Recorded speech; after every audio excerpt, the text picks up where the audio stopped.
كل يوم اتخانق معاه لحد ما زهقت. قلت لنفسي يا بت انت هتفضلي مستحملة العيشة دي لغاية امتى؟ لا، انا انا مش هقعد هنا ولا دقيقة. انا هرجع تاني على بيت ابويا. وكنت بحط هدومي في الشنط، فجأة جه قال لي برضو هتعملي اللي في دماغك؟ حقك عليا ما تزعليش. قلت له بقول لك سيبني وبعد عني، ما تجيش جنبي خالص. انت خلاص ما بقاش فكر النسا يا حبيبي ولا تنفعني. انا دلوقتي هروح على بيت اهلي وورقتي تحصلني. خليني اشوف راجل اقدر اعتمد عليه ويتجوزني، مش زيك. قال لي بقى كده برضو، يعني انت دلوقتي خلاص مش شايفاني راجل عشان شوية تعب؟ ضحكت. قلت له شوية تعب؟ بقول لك ايه، خليني ساكت وبلاش اتكلم احسن. قال لي طب حقك عليا، انا هشوف لي اي صرفة. قلت لك لا، انا هروح على بيت ابويا اولى بيا. وفعلا نفذت اللي انا عايزاه ورحت على بيت ابويا. ابويا طبعا كان مصدوم، قال لي ايه اللي جابك في الساعة دي؟ لاني عقبال ما رحت كنا خلاص وش الفجر. قلت له يا بابا سيبني اطلع انام دلوقتي وبكره ابقى احكي لك على كل حاجه. فعلا سابني اطلع على اوضتي. وتاني يوم قمت من النوم لقيت ابويا بينادي عليا. رحت له، قال لي انا عايز افهم ايه اللي حصل علشان تيجي متاخر وفي الحاله اللي انا شفتك فيها امبارح دي. وانا بصراحه كنت يعني تقدروا تقولوا كده يعني اني قريبه قوي من ابويا. وحكيت له بصراحه عن كل حاجه وقلت له انا مش هقبل بالوضع ده كتير. وبعدين خلاص انا ما بقتش عايزاه، انا عايزه اتطلق منه. قال لي ما ده الحب العمر اللي كنت عايزاه ووقفت قصادي علشانه، دلوقتي عايزه تتطلقي؟ انا ما عنديش طلاق والكلام الفارغ ده. اقعدي هنا شويه روقي اعصابك وبعدين نبقى نشوف هنعمل ايه. قلت له يا بابا بقولك مش عايزاه. قال لي وانا اللي اقوله تسمعيه؟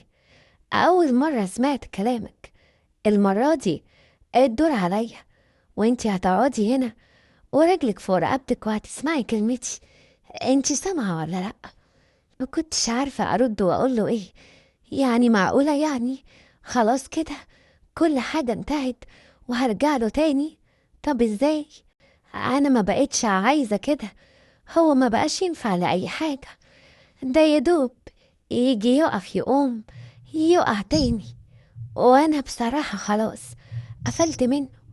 انا نفسي في حد يعرف انتي ويحسسني ان انا فعلا ست الستات. بس اجيبه منين ده بس؟ وبعدين هعمل ايه؟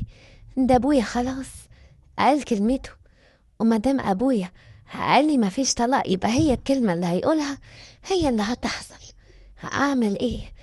نزلت كده برا البيت ورحت لحد الارض بتاعت ابويا وابتديت اتمشى على الارض الزراعية وانا سرحانة في اللي حصل لي وما كنتش عارفة اعمل ايه. وفجأة وقفت وقفت اتشلت مكاني لما شفت. بصراحة ما كنتش مصدقة عيوني. ايه اللي انا شايفاه ده؟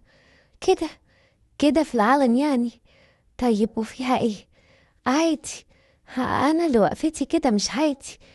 بس عادي ازاي؟ ده انا اول ما شفت كده اتجننت وروحي راحت مني زي ما يكون جولي على الجرح. ما كنتش مصدقة اللي عيوني شايفاه. ده أنا بقالي هنا كام سنة عمري ما شفت منظر زي ده أبدا. ليه؟ ده الموضوع صعب، لكن لكن أنا قدها وقدود. أيوة أمال إيه؟ مستحيل أبدا أسيب الموضوع يعدي كده. لازم لازم أبقى عارفة راسي من رجلي زي ما بيقولوا. وكمان اللي قدامي ده حاجة صعبة أوي، لكن برضو أنا هفضل واقفة أتفرج من بعيد. وقفت وقفت أتفرج وفجأة لقيت حد جاي من ورايا وبيقولي بتعملي ايه عندك؟ عاجبينك قوي اتخضيت، ولما لفيت ورايا لقيته يعني حد من الفلاحين اللي شغال في الأرض. قلت له ايه ده؟ انت طلعت لي منين انت؟ قال لي انا بشتغل هنا في الأرض. قلت له يا سيدي ما انا عارفة. قال لي عاجبينك؟ قلت له هما مين دول؟ قعد يضحك وقال لي اللي انت بتتفرجي عليهم. قلت له ايه ده؟ قال لي يعني ده حصان وحصانة وبيتفرجوا، فرس وفرسة، ويعني زي ما انت شايفة كده. قلت له ايوه ما انا شايفة، هو انا هيجنني غير اللي انا شايفاه ده؟ قال لي اهو، شفتي قلتي ايه؟ قلت له ها، انا ما قلتش حاجة، ابعد عني بقى وخليني امشي. لقيته مسكني من ايديا وراح ضايقني جوه الزريبة. قال لي لأ، بعد النظرة اللي أنا شفتها في عينيكي دي مستحيل أبدا أسيبك تمشي كده. قلت له أنت بتعمل إيه يا مجنون أنت؟ أنت مش عارف أنا مين؟ أنا بنت صاحب الأرض اللي أنت شغال فيها دي. قال لي عارف، بس يعني بس أنت بصراحة ما فيش منك اتنين. قلت له أنت عايز إيه بالظبط؟ وزي ما تقولوا كده أنا كنت مستعدة. أيوة كنت مستعدة، ما أنا بقالي فترة طويلة قاعدة مع جوزي زي الأخوات بالظبط، فكان لازم يعني أكون مستعدة. وبعدين يعني قلت له بقولك إيه، أنت عايز تعمل إيه؟ قال لي أنا حالا هقولك. لقيته قفل الباب بتاع الزريبة وابتدى بقى يوريني حاجات أشكال والوان. أول مرة أشوف كده بصراحة، كان المنظر يخض. لكن أنا أنا سكت والموضوع عدى كده مرور الكرام. أيوة، ما أنا ما كانش ينفع أعمل أي حاجة غير إني أعدي الموقف. لكن بصراحة اللي هو عمله خلاني بقى خلاني في مكان تاني، وبقيت أطلب منه كل ما يجي يخلص أقول له لأ، أنا لسه محتاجة كل الحاجات ديت. وفضلنا على الحال ده يجي أكتر من ساعة ونص. أيوة كل ده وأبويا قالب الدنيا عليا بيدور عليا، وأنا بصراحة ما كنتش حاسة بنفسي ولا باللي بيحصل. تقدروا تقولوا كده زي ما يكون كنت في حلم جميل مش عايزة أصحى منه أبدا. وهو كمان ما كانش مصدق نفسه إنه معاه واحدة زي أنا، بنت زي القمر، وكمان هي اللي بتطلب ده. فكان هيعمل إيه؟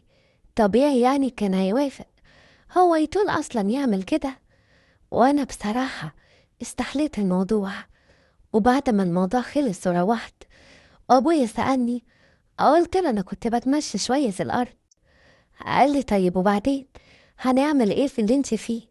قلت له يا بابا عشان خاطري أنا ما بقتش عايزة أعيش مع البني آدم ده، أنا اللي بطلب منك تطلقني، يا إما لو أصريت إن مروح البيت همشي ومحدش هيعرف لي طريق. وأبويا كان بيحبني قوي، كان بيخاف عليا وعلى زعلي، علشان كده فعلا دخل في الموضوع وطلقني من جوزي.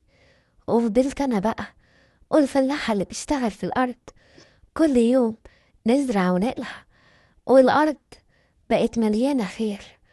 وبصراحة أنا من اليوم ده مش عارفة أبدا أجيب لأبويا سيرة الجواز تاني، وخصوصا يعني إن ممكن جدا ما يوافقش. أنا مش عارفة أعمل إيه. علشان كده أنا جيت لكم وحكيت لكم قصتي، وانتوا بقى تفيدوني وتقولوا لي أعمل إيه، أتصرف إزاي. وأنا هستنى كل التعليقات بتاعتكم وأقراها كويس.